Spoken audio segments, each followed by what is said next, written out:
कडेगाव येथे महिलेचा विनयभंग। कडेपूर तालुका कडेगाव जिल्हा सांगली येथे 35 वर्षीय महिलेचा विनयभंग करण्यात आल्याचे वृत्त समोर आले आहे। या प्रकरणी पीडितेने कडेगाव पोलीस ठाण्यात फिर्याद दिली असून संशयित आकाश सतीश वाघमारे वय 34 वर्ष राहणार कडेगाव याच्या विरोधात कडेगाव पोलीस ठाण्यात गुन्हा दाखल झाला आहे। ही घटना 28 मार्च रोजी दुपारी घडलेली आहे। वर्दी देणाऱ्या पीडित महिलेच्या पतीचा एका महिलेसोबत वाद सुरू होता। या वादात मध्यस्थी करत संशयित आकाश वाघमारे यांनी पीडितेला शिवीगाळ व मारहाण करून तिचा विनयभंग केला असल्याचा धक्कादायक प्रकार समोर आलेला आहे।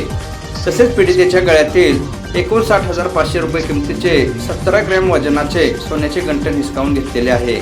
यासह संशयिताने पीडित महिलेच्या पतीच्या कार्यालयातील काउंटरच्या ड्रॉवरमधून 12,000 रुपयांची रोकड काढून घेतली आणि पती पत्नी शिवीगाळ करून जीवे मारण्याची धमकी दिलेली आहे।